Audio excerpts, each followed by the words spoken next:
নমস্কার, Bengali story telling channel থেকে আজকে শুভ্রার গল্প আশাপূর্ণা দেবীর লেখা। গল্পের নাম অনর্থ।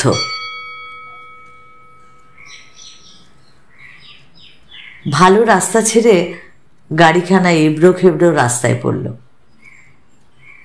সবিতা স্বামীর স্টিয়ারিং ধরা হাতের ওপর একটু আলতো হাতের স্পর্শ দিয়ে বলে, একটু আস্তে চালাও না। অম্লান কুসুম মুখ ফিরিয়ে হেসে বলল, কেন, ভয় করছে? ভয় নয়, ভালো লাগছে। রাস্তাটা ফুরিয়ে ফেলতে ইচ্ছা করছে না। রাস্তা ফুরোতে এখন দেরি আছে।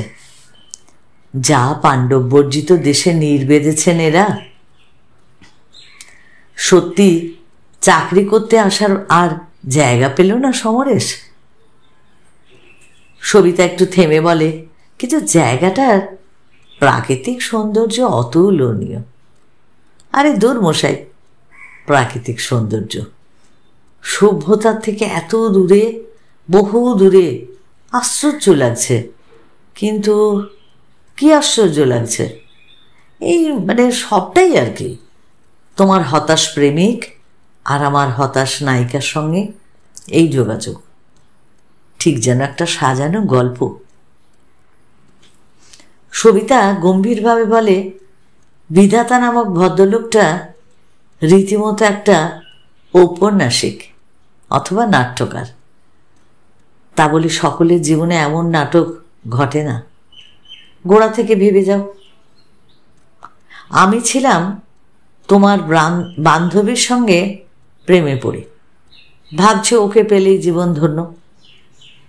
হঠাৎ তোমাকে দেখলাম, আর বদলে গেল মতটা। তুমি আমার পিস্তুত ভাইকে ভালোবাসবো করতে করতে দিয়ে বসলে আমার গলায় মালা। তারপর এখন আমরা দুজনে যাচ্ছি তাদের নেমন্তন্ন রক্ষা করতে। কোনোটাই স্বাভাবিক নয়। সবিতা শান্ত গলায় বলে, অথচ এত চমৎকার রকমের স্বাভাবিক দেখতে লাগছে যে মনেই হচ্ছে না এর মধ্যে কোনো অযৌক্তিকতা আছে। ওরা আমাদের দেখে খুব খুশি হবে, কি বলো? এত করে ডেকে ডেকে নিয়ে যাচ্ছে যখন, তখন তাই তো হওয়া উচিত। অম্লান কুসুম আবার কিছুক্ষণ নিঃশব্দে গাড়ি চালাতে থাকে। রাস্তা ঠিক করতে পারছো তো? বাড়ি খুঁজে পাবে? বলল সবিতা স্তব্ধতা ভেঙে।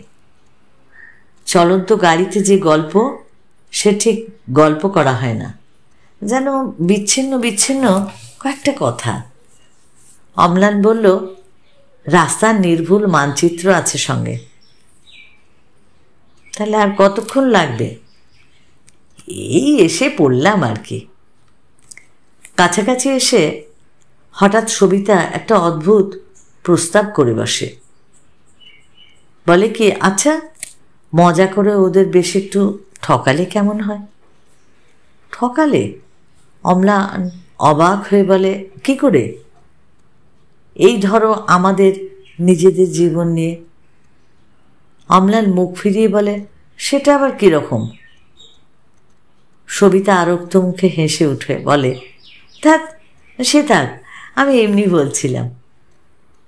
বললে আর কই, হঠাৎ ওদের ঠকাবার প্ল্যান মাথায় এলোই বা কেন? আর কি সেই প্ল্যানগুলো? সে কিচ্ছু না, একটা বাজে চালাকি।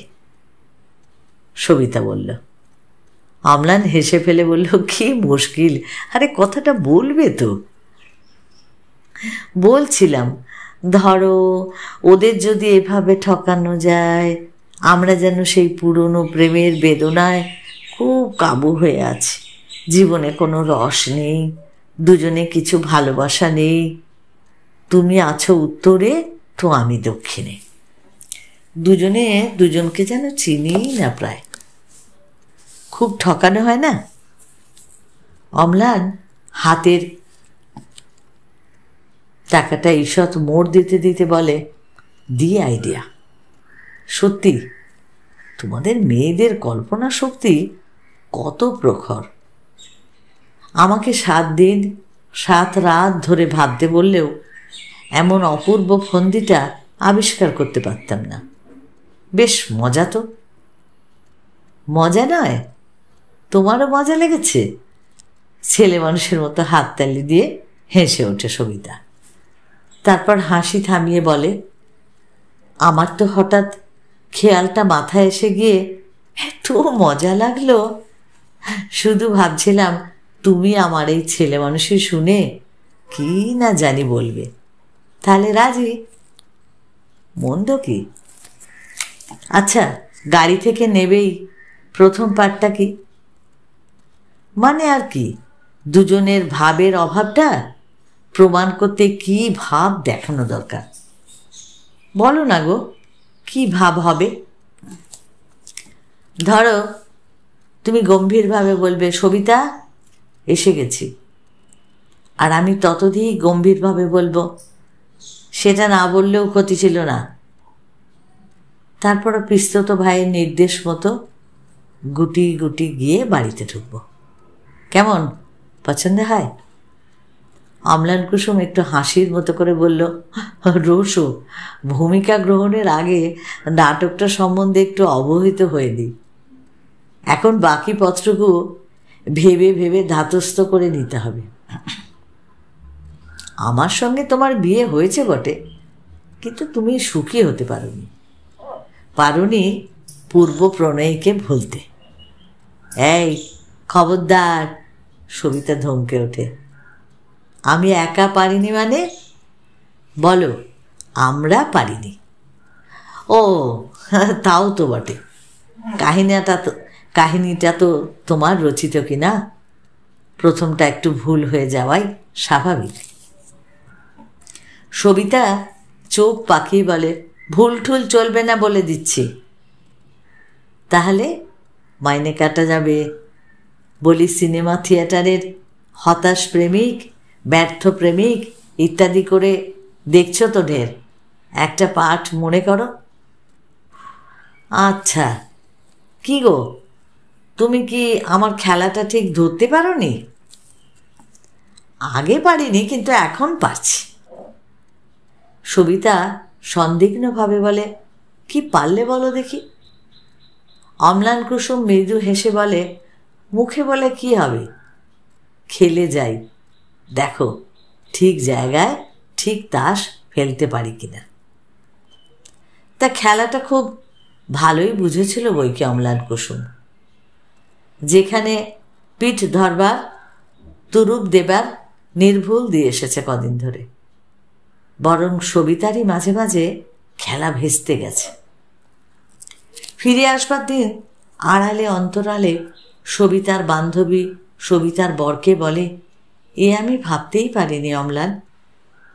সত্যি কথা স্বীকার করলে বলতে হয়, একরকম তোমার উপর রাগ করেই তাড়াতাড়ি নিজেকে বেঁধে ফেলেছিলাম। তবু মনে স্বস্তি ছিল, তুমি তো সুখী হয়েছ, সে স্বস্তিও ঘুচিয়ে দিয়ে গেলে তুমি। অম্লান কুসুমের পিস্তুত ভাই সবিতাকে একা দাঁড় করিয়ে লোকের সামনে বৌদি বলি আর যাই বলি, একথা আমি ভুলতে পারবো না সবিতা। আমার কাছে তুমি সেই সবিতা আছো। শুধু জীবনে একটা দুরন্ত জ্বালা থেকে গেল যে অকারণে ইচ্ছা করে তোমার জীবনটা তুমি নষ্ট করলে। সেই পথ দিয়েই আবার সেই গাড়িটা ছুটছিল, শুধু গতিটা বিপরীতমুখী হয়ে গেছে। অনেকটা পথ নিঃশব্দে পার হয়ে সবিতা বলল, খুব ঠকানো হলো ওদের, কি বলো? অম্লান কুসুম একটু হেসে বলল, তা নিজেকে ঠকানোর চাইতে পরকে ঠকানোই তো ভালো। সবিতা সন্দিগ্ধ স্বরে বলে, এ কথাটার মানে কি হলো? অম্লান হেসে উঠে বলে, আরে সব কথা যদি মানে পাওয়া যেত তাহলে তো কোনো ভাবনাই ছিল না গো। সব কথায় অর্থ মেলে না বলেই না জগতে এত অনর্থ। এই সুন্দর মিষ্টি মধুর গল্পটা যদি তোমাদের ভালো লাগে তাহলে তোমরা অবশ্যই লাইক করো, প্রিয়জনকে শেয়ার করো, আর সাবস্ক্রাইব করে আমার পাশে থাকো প্লিজ। আর যারা আমাকে সাবস্ক্রাইব করেছো তাদেরকে অনেক অনেক ধন্যবাদ। সকলে ভালো থেকো আর অপেক্ষায় থেকো আমার পরবর্তী গল্পের জন্য।